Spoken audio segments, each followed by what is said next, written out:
అందరికీ నా ప్రత్యేకమైన వందనములు. దేవుని సంగతులను మనం జాగ్రత్తగా పరిశీలించి నేర్చుకుందాము. బైబిల్లో కేవలము ఆధ్యాత్మిక సూత్రాలు మాత్రమే కాకుండా మానవ సంబంధాలను గురించి, మనిషి బాధ్యతలను గురించి, వివిధ రకాలైన బాధ్యతలను ఏ విధంగా స్వీకరించాలి, వాటిని ఏ విధంగా కొనసాగించాలి, నైతిక నిబద్ధత అంటే ఏమిటి, ఈ సంగతులన్నిటినీ కూడా దేవుడు రాయించాడు. వీటిని మనం గుర్తించటం చాలా ప్రాముఖ్యం. ప్రార్థన చేస్తున్నాం కదా, ప్రార్థనా మందిరానికి వెళ్ళొస్తున్నాం కదా, మనం ఎలా ఉన్నప్పటికీ సరిపోతుంది, ఎలా ఆలోచించినా ఎలా మాట్లాడినా సరిపోతుంది. వీలును బట్టి ప్రభు సన్నిధిలోకి వెళ్ళి, ప్రభువా నేను తప్పు చేస్తే నన్ను క్షమించు అని అడిగితే దేవుడు క్షమిస్తాడనే భావనలో అదో రకమైన బలహీనమైన భక్తి విధానాన్ని కొనసాగించడానికి అవకాశం లేదు. దేవుడు క్షమించే మాట నిజం. మనుషులు అప్పుడప్పుడు తొందరపడినప్పుడు, నోరు జారినప్పుడు, మనసు జారినప్పుడు, కాలు జారినప్పుడు, రకరకాలైన పరిస్థితులలో దేవుడు మనలను అర్థం చేసుకుని క్షమించే మాట నిజమే. కానీ ఇక అయిన దానికి కాని దానికి అదుపు తప్పి విచిత్రంగా వ్యవహరిస్తూ ఎవరు మాత్రం పరిశుద్ధులుగా ఉన్నారులే అని సమర్థించుకుంటూ మన ఆధ్యాత్మిక జీవన స్థితులను మెరుగుపరుచుకోకుండా ఉండటం కూడా సరి అయినది కాదు. ఇలాంటి సంగతులను కూడా దేవుడు జ్ఞాని అయిన సొలొమోను ద్వారా ప్రపంచానికి తెలియజేశాడు. ఆ వచనాన్ని నేను ఈ పూట మీకు చదివి వినిపిస్తాను. సామెతల పుస్తకం 27వ అధ్యాయము 2వ వచనములో, నీ నోరు కాదు అన్యుడే, నీ పెదవులు కాదు పరులే నిన్ను పొగడదగును. ఇదొక చక్కని ఆలోచన. నీ నోరు కాదు అన్యుడు అంటే నీ నోటితో నువ్వు పొగుడుకోవటం కంటే పరులు నిన్ను పొగడాలి అనే భావం అన్నమాట అండి. ఆ తర్వాత నీ పెదవులు కాదు పరులే నిన్ను పొగడదగును అంటే వచనములో ఉన్న మొదటి విభాగాన్ని మరో విభాగం వివరించి మనకు తెలియజేసింది. ఒక మాటలో చెప్పాలంటే ఎవరి గురించి వాళ్ళు గొప్పగా చెప్పుకునే దానికంటే వారు చేసిన సేవలను పొందుకున్నటువంటి వారు ఆయా సందర్భాలలో అవసరమైనప్పుడు ఇతరులను ప్రోత్సహించటానికి అలాంటి వ్యక్తులను అభినందించాలి అని.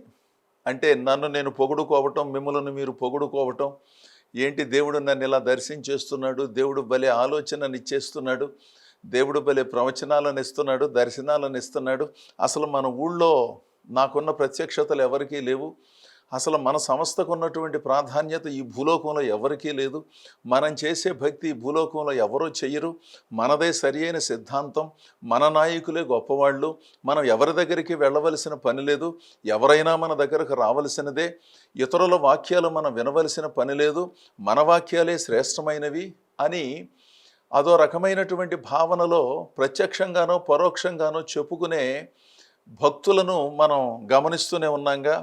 మీ ఊర్లోనూ, మీ సంఘాలలోనూ, మీ సంస్థలలోనూ ఇలాంటి వాళ్ళను బహుతరచుగా చూస్తాం. అంటే వాళ్ళ భావం ఏమిటంటే మా దగ్గరే సత్యం ఉన్నది, మేమే నిష్ఠగా బ్రతుకుతున్నాము, ఇతరులు ఎవరూ కూడా సరైన బోధలు చేయటం లేదు, ఎవరైనా మా దగ్గరికే రావాలి, మా దగ్గరకు వచ్చిన వారే పరిశుద్ధ సమూహములో ఉంటారు అని చెప్పకనే చెప్పే ధోరణి కూడా సరి అయినది కాదుగా. అంటే ఎవరికి వారు నేను గొప్ప, నేను నేర్చుకునేది ఏమీ లేదు, నాకు అన్ని సంగతులు తెలుసు అని జీవితాలను పూర్తిగా దేవునికి సమర్పించుకోకుండా, దేవుని పనిలో లేకుండా, వివిధ రకాలైన బాధ్యతలను స్వీకరిస్తూ ఆయా సందర్భాలు వచ్చినప్పుడు దేవుని వాక్యాన్ని బోధిస్తూ, అదేమంటే మమ్మల్ని మించిన పరిపూర్ణులు ఎవరూ లేరు, మేము పరిశుద్ధులము అని చెప్పుకుంటూ ఎవరు ఎంత వివరముగా చెప్పే ప్రయత్నం చేసినప్పటికీ వినే చెవులు లేకుండా, చెవులున్న అర్థం చేసుకునే మనసు లేకుండా ఆధ్యాత్మిక అహంకారముతో చెలరేగిపోయే మనుషులు ఉన్నారే, వాళ్ళు దేవుని దృష్టిలో విచిత్రంగా కనబడుతున్నారు. మనుషుల దృష్టిలో విచిత్రంగా కనపడటం కాదు, దేవుని దృష్టిలో కూడా తమను తాము హెచ్చించుకుని ఘనపరుచుకునే వారు ఎప్పుడూ కూడా ఘనంగా కనపడరండి. దేవదేవుడు యేసు ప్రభు తనను తాను తగ్గించుకొని సామాన్యుడిగా వచ్చి మనుషులతో సంచరించి పరిస్థితులను అర్థం చేసుకుని సర్దుబాటు చేసుకుని ఎంతో వినయ మనస్కుడై తన సేవలను అందిస్తూ ఉంటే ఆయన గారి సేవలను కొనసాగిస్తున్నామని చెప్పుకునే దైవ సేవకులు కానీ, నాయకులు కానీ, విశ్వాసులు కానీ, మేము సామాన్యులము కాదు, అసామాన్యమైన సేవలు జరిగిస్తున్నాము, అంతర్జాతీయముగా మా సేవలు జరుగుతూ ఉన్నాయి అని చెప్పుకుంటూ దేవుని సన్నిధిలో స్తుతించటం మానివేసి కొంతమంది గర్విస్తున్నారు, తమ్మును తాము అభినందించుకుంటున్నారు, తమ్మును తాము పొగడుకుంటున్నారు అన్నమాట. ఈ సంగతినే ఇక్కడ జ్ఞాని అయిన సొలొమోను ప్రస్తావించాడు. నీ నోరు కాదు అన్యుడే. అన్యుడు అంటే నీకు సంబంధం లేనటువంటి మనిషి. నీ పెదవులు కాదు పరులే నిన్ను పొగడదగును. అంటే పరులు మనలను అభినందించే అంత జీవన విధానం ఉంటే కదా పొగడేది. అది లేనప్పుడు పొగడవలసిన అవసరం లేదు, అభినందించవలసిన అవసరం కూడా పెద్దగా లేదుగా. చక్కగా పాట పాడారనుకోండి, బాగా పాడావమ్మా, గాత్ర సాధన చేసి ఎంత వినసొంపుగా ఉన్నదో నీ గాత్రం, నీ గమకాలు, నీకున్న సంగీత పరిజ్ఞానం మమ్మల్ని ఎంతో ఆకర్షించింది, చాలా రోజులకు చక్కని పాట విన్నామనే తృప్తి కలిగిందమ్మా, దేవుడు నిన్ను దీవించునుగాక అని కొంతమందిని మనం చూచినప్పుడు, వారి పాటలు కానీ వారి మాటలు కానీ విన్నప్పుడు చెబుతాము. చెప్పకపోవటం కూడా తప్పే కొన్నిసార్లు. అభినందించవలసిన వాటిని అభినందించకుండా వాటిని మరుగు చేయటం కూడా సరి అయినది కాదు. అంతేగాని ఏది పడితే అది పాడి శృతి లయ లేకుండా శబ్దాన్ని సృష్టించి అసలు పాడే పాటల్లో ఉన్న భావాన్ని వినిపించకుండా వాయిద్యాల హోరు జోరు ఎవరి వాయిద్యాన్ని వారు వినిపించుకోవాలనే ప్రయత్నం చేస్తూ ఎవరికి వారు ఆ శబ్దాన్ని పెంచేసుకుంటూ ఏం పాడుతున్నారో ఆ పాటలో ఉన్న భావం ఏమిటో గ్రహించే పరిస్థితి లేకుండా అభినందనల కోసం అరులు చేస్తారు కొంతమంది.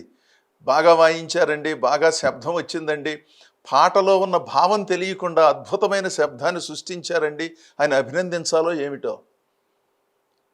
పాట ముఖ్యం కదండి, పాటను అనుసరించి కదండి సంగీతం ఉండాలి.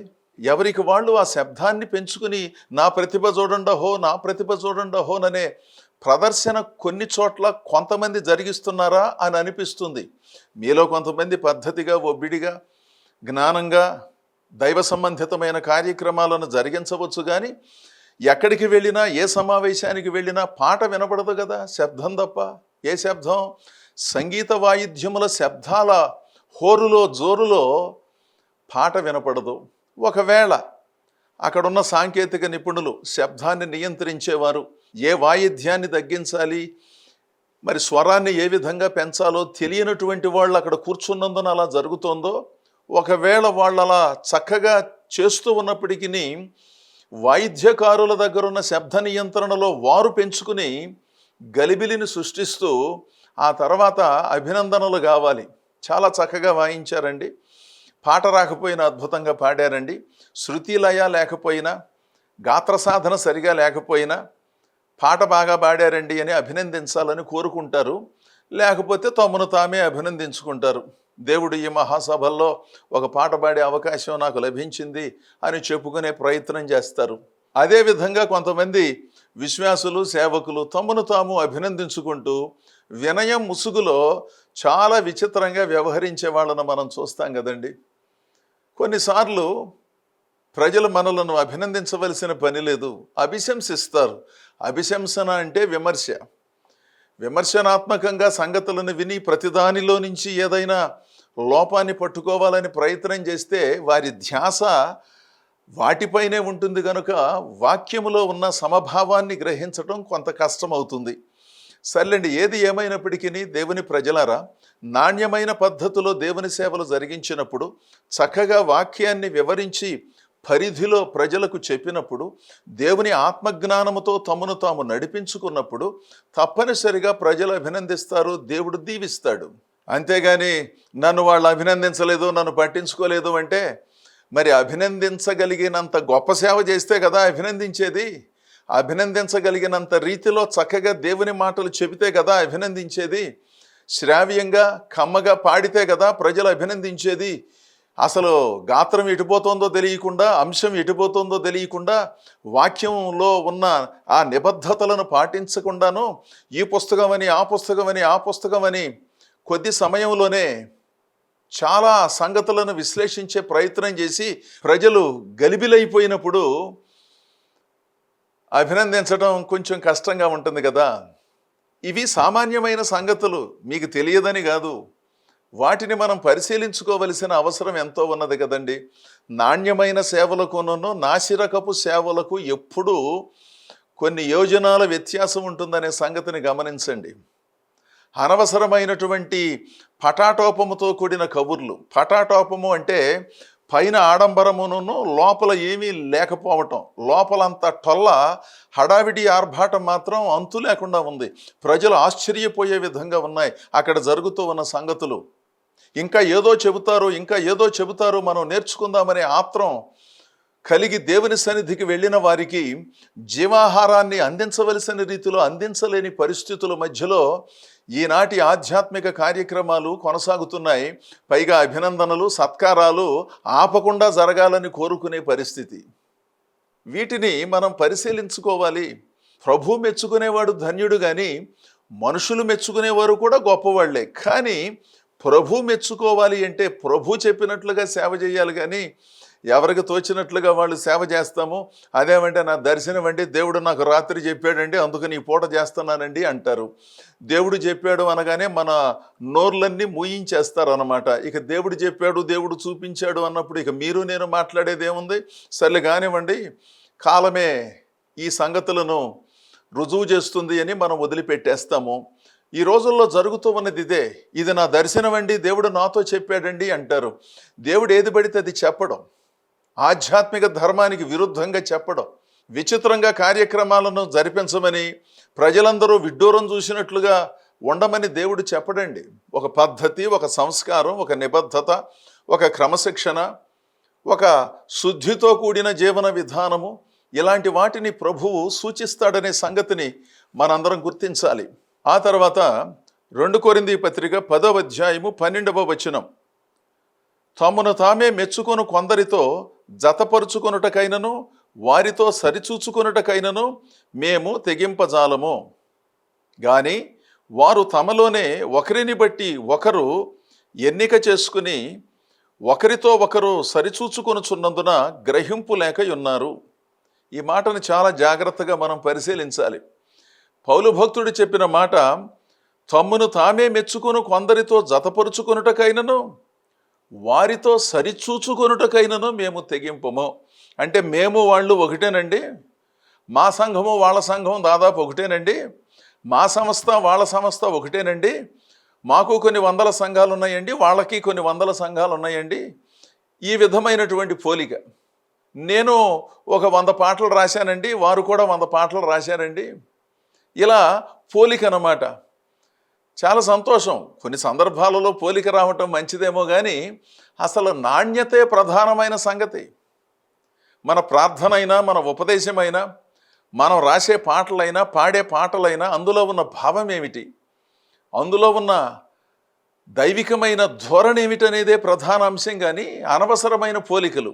కొంతమంది వాళ్ళకంటే మేము చాలా గొప్ప సేవ చేస్తున్నాము, వాళ్ళకంటే విస్తారమైన సేవ చేస్తున్నాము, మాకంటే ముందు వాళ్ళు ఉన్నప్పటికీ వెనక వచ్చిన మేము చాలా గొప్పగా ప్రజలను ఆకర్షించి కార్యక్రమాలను జరిగించి మా చుట్టూ ప్రజలను తిప్పించుకుంటున్నాము కనుక మేమే గొప్ప అన్నట్లుగా ఒకరితో ఒకరు పోల్చుకుంటూ ఉంటారు.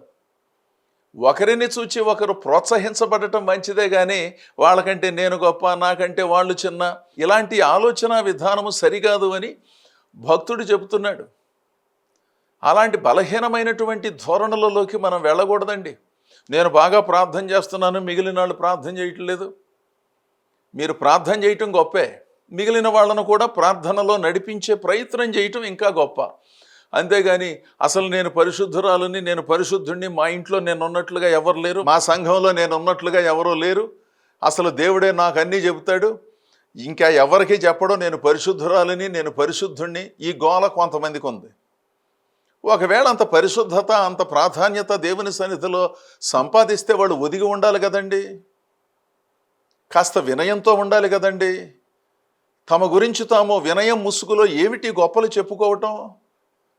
ఆయా సందర్భాలలో కొంతమంది ఫోన్లో సంభాషించినా, వ్యక్తిగతంగా సంభాషించినా దేవుడు చేసే కార్యాలను అడిగి తెలుసుకోవాలని కానీ, చేయవలసిన సేవలో ఉండవలసిన మన ఆలోచన విధానాన్ని గురించి మాట్లాడకుండా ఈ దీనురాలిని, ఈ దీనుణ్ణి దేవుడు వాడుకుని ఎన్ని గొప్ప కార్యాలు చేస్తున్నాడోనని ప్రొద్దున్నుంచి సాయంత్రం వరకు సోత్కర్ష చెప్పుకుంటూ, తమ్మును తాము మెచ్చుకుంటూ, తమ్మును తాము పొగుడుకుంటూ చాలా విచిత్రంగా వ్యవహారం చేస్తారు, చాలా వినయంగా మాట్లాడుతూ. ఈ సంగతులన్నిటినీ ప్రక్కన పెట్టి ప్రభు సన్నిధికి మనం ఎంతమందిని నడిపించాం? అసలు మన కుటుంబ సభ్యులు దేవుని సన్నిధికి వస్తున్నారా? మన ఇంట్లో ఉన్నటువంటి పురుషులు కానీ స్త్రీలు కానీ దేవుని సన్నిధికి వస్తున్నారా? ఇంత గొప్ప అనుభవాలు చెబుతున్నారు కదా, పరలోకానికి వెళ్ళి వచ్చామని చెబుతున్నారు కదా, దేవుడు ఎన్నో దర్శనాలు ఇస్తున్నాడని చెబుతున్నారు కదా. సంతోషం, దేవుడు వారికి ఇచ్చిన ఆధిక్యతగానే మనం భావించాలి. మరి ఇన్ని గొప్ప అనుభవాలు కలిగినటువంటి వారు, మీ పిల్లలు చిన్న వయసులో ఉండగానే ప్రభువుని విశ్వసించినటువంటి వారు, ఆ మాటకొస్తే వివాహము కాకముందే ప్రభువుని విశ్వసించారు, ఆ తర్వాత సంతానం పుట్టుకొచ్చారు. ఇంత గొప్ప ఆధ్యాత్మిక అనుభవము కలిగినప్పుడు ఆ పిల్లలలో ఏ ఒక్కరిని ప్రభు సన్నిధిలో ఎందుకు స్థిరపరచలేదు? సర్లే, మేము ప్రయత్నం చేసామండి, వాళ్ళు వినలేదండి, ఎక్కడన్నా ఒకటి ఎర్ర ఇలాంటివి కూడా ఉండొచ్చు, వాటిని కూడా మినహాయించి మనం ఆలోచన చేద్దాం. అంటే ఇంట్లో ఉన్న నలుగురు పిల్లలు వినలేదా? భర్త కానీ భార్య కానీ ఎవ్వరూ వినలేదా? ఒకళ్ళు వినలేదు, ఇద్దరు వినలేదంటే ఒక అర్థం ఉంది అనుకుందాం కాసేపు. ఇంత గొప్ప ఆధ్యాత్మిక అనుభవాలతో తమ్మును తాము ఘనపరుచుకుంటూ, తామేదో పైనుంచి దిగొచ్చినట్లుగా చెప్పుకునే విచిత్ర ప్రయత్నం జరిగిస్తూ, వారితో మాట్లాడే వారి మనోభావాలను గలిబిలి చేస్తూ, అసలు ఆధ్యాత్మికతను అద్భుతంగా ప్రదర్శించే కొంతమంది, అందరూ కాదు, ఈ సంగతులను కూడా పరిశీలించడం నేర్చుకోవాలి. తమ్మును తాము పొగుడుకునే వారితో కానీ, తమ్మును తాము సరిచూచుకునే వారితో కానీ మేము కలిసి ఉండరాదని నిర్ణయం చేసుకున్నాము అని పౌలు భక్తుడు చెబుతున్నాడు. ఆ తర్వాత వారు తమలోనే ఒకరిని బట్టి మరి ఒకరు ఎన్నిక చేసుకుని ఒకరితోనొకరు సరిచూచుకొనుచున్నందున గ్రహింపు లేక ఉన్నారు. తాన అంటే తందాన అనేవాళ్ళ చుట్టూ తిరిగితే గ్రహింపు ఎలా వస్తుందండి? బాధ్యత లేని, మానసిక స్థితి లేని వాళ్ళను చుట్టూ పెట్టుకుంటే వాళ్ళు ఏం చెప్తారు వీళ్ళకి? అమ్మగారు మీరు గొప్పండి, నాన్నగారు మీరు గొప్పండి, అసలు మీరు చేసినట్లుగా ఎవరు చెయ్యరండి, మీరు చెప్పినట్లుగా ఎవరు వాక్యం చెప్పరండి, అసలు మీ ప్రత్యక్షతలు వేరండి. నిజంగా ప్రత్యక్షతలు వేరు, నిజంగా భారం వేరైనప్పుడు అలా చెప్పడం తప్పు కాదు. కానీ అలా కాని వారికి కూడా కొంతమంది ఇలాంటి మానసిక బలహీనులను పోగు చేసుకుని ఈ భజన బృందం తమ్మును తాము హెచ్చించుకునే పరిస్థితిని చేస్తూ గ్రహింపు లేక ఉన్నారన్నమాట. ఈ సంగతులను మనం చాలా జాగ్రత్తగా ఆలోచన చెయ్యాలండి. లేకపోతేనేమో లేదనటం, ఉంటేనేమో ఒదిగి ఉండి దేవునిలో కొనసాగటం చేతగాని ఆధ్యాత్మిక బలహీనులు ఎంతమంది ఉన్నారండి? అదేమంటే మేము ప్రార్థనలు చేస్తున్నాం, ఆ సమావేశాలకు ఈ సమావేశాలకు వెళ్ళొస్తున్నాం, ఇన్నిసార్లు బైబిల్ చదివాం, అన్నిసార్లు బైబిల్ చదివాం, సంతోషం. మరి అన్నిసార్లు బైబిల్ చదివినప్పుడు ఈ సామాన్యమైన సంగతి గ్రహించలేదా? ఈ వచనాలు వాళ్ళకు కనబడలేదా? వాటిని గుర్తుపెట్టుకుని అందులో ఉన్న సంగతులను ధ్యానం చెయ్యలేదా? వీటికి కూడా సమాధానాలు చెప్పవలసి వస్తుంది. సామెతల పుస్తకం 26వ అధ్యాయము 12వ వచనం, తన దృష్టికి జ్ఞాని ననుకుని వానిని చూచితివా, వానిని గుణపరచుట కంటే మూర్ఖుని గుణపరచుట సులువు. ఎంత చక్కని మాట అండి, ఎవరు చదివినా అర్థమైపోతుంది. తన దృష్టికి తాను జ్ఞానిని అని అనుకునే మనిషిని సాధు చేయటం కంటే మూర్ఖుని గుణపరచటం తేలికంటండి. దేవుడు మనకిచ్చిన జ్ఞానం కానీ, దేవుడు ఇచ్చిన చాతుర్యము కానీ ఉండటం తప్పులేదు. కానీ ఇక అంతా నాకేముంది, నన్ను మించిన వాళ్ళు ఎవరూ లేరు అనుకోవడమే తప్పు. ఇక్కడ ఒకరిని మించిన వాళ్ళు ఇంకొకరు ఉన్నారు. వాళ్ళెవరో మనకు తెలియనందున మనమేదో గొప్పగా భావించడానికి వీల్లేదు. మనలను మించిన ప్రార్థనా పరులు ఉన్నారు, మనలను మించిన విధేయులు ఉన్నారు, మనలను మించిన త్యాగధనులు ఉన్నారు. మన ఊర్లో లేకపోవచ్చు, మన సంఘంలో లేకపోవచ్చు, మన ప్రాంతాలలో లేకపోవచ్చు, కానీ ప్రపంచంలో ఉన్న వివిధ ఖండాలలో నిర్మలమైన మనస్సుతో దేవుని సేవించి త్యాగసహితమైన సేవలను అందిస్తూ తమ ఆస్తిని, తమ సమయాన్ని, తమ సామర్థ్యాన్ని దేవునికి సమర్పించి చాలా సామాన్యంగా బ్రతికే వాళ్ళు ఉన్నారు. అందుకని ఎవరి దృష్టికి వాళ్ళు జ్ఞానులు, ఎవరి దృష్టికి వాళ్ళు పండితులు, ఎవరి దృష్టికి వాళ్ళు మేధావులు అని భావించనక్కర్లా. వాళ్ళు మేధావులే, వాళ్ళు పండితులే, వాళ్ళని మించిన వాళ్ళు కూడా ఎక్కడో చోట ఉన్నారనే ఆలోచన వినయ మనస్సును కలిగిస్తే కాస్త భూమి మీద ఒదిగి ఉండటానికి అవకాశం దొరుకుతుందిగా. అందుకనే సొలొమోను ఈ సంగతులను మనకు తెలియజేశాడు. మనందరికీ తెలుసు, లూకా సువార్త 18వ అధ్యాయం 11వ వచనములో పరిసయ్యుడు నిలువబడి ప్రక్కనే ఉన్నటువంటి ఆ సుంకరిని ఏ విధంగా తోలనాడుతూ మాట్లాడాడో మనం గమనించగలం కదా. నేను చోరులను, అన్యాయస్తులను, వ్యభిచారులను అయిన ఇతర మనుషుల వలెనైనను ఈ సుంకరి వలెనైనను ఉండనందుకు నీకు కృతజ్ఞతాస్తుతులు చెల్లించుచున్నాను. ఇదొక ప్రార్థన, అర్థం లేని ప్రార్థన, అర్థం లేని హెచ్చింపు. తాను చాలా గొప్పవాడినని, తాను బాగా భక్తి చేస్తున్నానని, అసలు దొంగతనాలు మానేశానని చెప్పుకుంటూ బుద్ధి వికాసం లేకుండా దేవుని సన్నిధిలో తన దిగంబరత్వాన్ని కనపరుచుకున్న సందర్భం కదా ఇది. ఇలాంటి వాళ్ళు లేరా? అప్పుడు ఉన్నారు, ఇప్పుడు ఉన్నారు, ఎప్పుడు ఉంటానే ఉంటారు. వాళ్ళ చుట్టూ తిరిగి సమయాన్ని వృధా చేసుకోమాకండి. వాళ్ళు ఎవరైనప్పటికీ, వారు మీ కుటుంబ సభ్యులైనా ఆధ్యాత్మిక అవగాహన లేనప్పుడు వారి చుట్టూ తిరిగి అనవసరంగా వాళ్ళని చెడగొట్టమాకండి. ఆ తర్వాత అంటున్నాడు, వారమునకు 2 మారులు ఉపవాసం ఉంటున్నాను, సంపాదన అంతటిలో 10వ భాగం ఇస్తున్నాను అని తన గురించి తాను చెప్పుకునే ప్రయత్నం చేస్తున్నాడు. అంటే దాని అర్థం ఏంటి? తనను తానే పొగుడుకుంటున్నాడు. పరులు కాదు ఆయనను పొగిడేది, ఆయనే పొగుడుకుంటున్నాడు ఎంత గొప్పడో. ఇలాంటి వేషధారులు ఏ సంఘములో ఉన్నా, ఏ కుటుంబంలో ఉన్నా, ఏ సంస్థలో సేవకులుగా, నాయకులుగా ఉన్నా వారి వలన పెద్ద ప్రయోజనం లేదు. వారిని అనుసరించడం మంచిది కాదు. వెంటనే వారి సన్నిధి నుండి తొలగిపోవటమే మంచిది. సొంకరి నిలువబడి పాపినైనా నన్ను కరుణించు అన్నాడు. అంటే ఆయన ఉపవాసం చేయటం లేదని కాదు, ఆయన 10వ భాగం ఇవ్వటం లేదని కాదు, ఆయన మిగిలిన కార్యక్రమాలు ఏమీ చెయ్యటం లేదని కాదు. అవన్నీ దేవుని సన్నిధిలో చెప్పుకునేది ఏముందండి? పాపినైనా నన్ను కరుణించు అని దేవుని సన్నిధిలో ప్రార్థించాడు. ఇదండి ఆధ్యాత్మిక జీవన విధానం అంటే. ఆయా సందర్భాలలో దేవుడు మన ద్వారా చేసిన వాటిని చెప్పటం తప్పు కాదు, కానీ చెప్పే పద్ధతిని మనం అనుసరించడం చాలా ప్రాముఖ్యం. ఆ తర్వాత 2 కొరింథీ పత్రిక 10వ అధ్యాయము 18వ వచనములో చక్కని మాట ఉన్నదండి.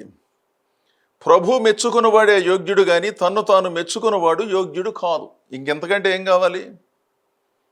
ప్రభువు చేత మనము మెప్పును పొందాలి. మనలను ఎరిగిన వాళ్ళు, మన జీవితాన్ని దగ్గరగా ఉండి చూసిన వాళ్ళు, మన నిజాయితీని, ఆర్థిక నమ్మకత్వాన్ని, ఆధ్యాత్మిక జీవన విధానాన్ని, క్రమశిక్షణను, నిబద్ధతను చూచిన వాళ్ళు అభినందించి అనుసరించే పద్ధతులలోనే మనం ఉండాలి.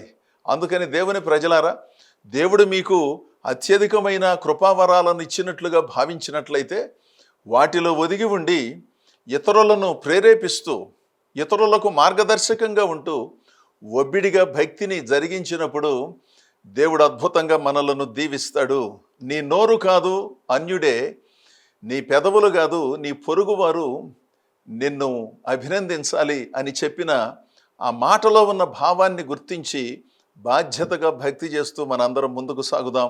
బాధ్యతగా భక్తి చేసే మీలో అనేకులను అభినందిస్తూ ఈ నా మాటలు ముగిస్తున్నాను. దేవుడు మిమ్మల్ని అందరినీ దీవించునుగాక. ఆమేన్.